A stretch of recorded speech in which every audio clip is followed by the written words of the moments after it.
पाझर, गुलाम, वैर अशा प्रसिद्ध कादंबऱ्या त्यांनी लिहिल्या. कृष्णकाठच्या कथा, गजा आड, चिरानगरीची भूत, जिवंत काडतूस असे कथासंग्रह त्यांनी लिहिले आणि माझ्या रशियाचा प्रवास हे पुस्तक लिहिले. फकीरा या कादंबरीला राज्य शासनाकडून सर्वोत्कृष्ट मराठी कादंबरी म्हणून गौरविले. त्यांनी मुंबईत जीवन जगत असताना त्यांना असंख्य वेदना सहन कराव्या लागल्या. त्यांनी खाण कामगार, गिरणी कामगार या कामांना कमी लेखले नाही. नैराश्य हे तलवारीवर साठलेल्या धुळीसारखे असते.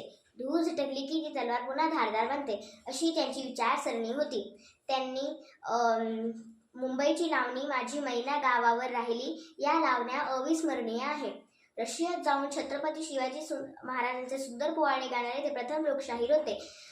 जग बदल घालून घाव, सांगून गेले मज भीमराव, हे डॉक्टर बाबासाहेब आंबेडकरांवरील हे गीत खूप गाजले.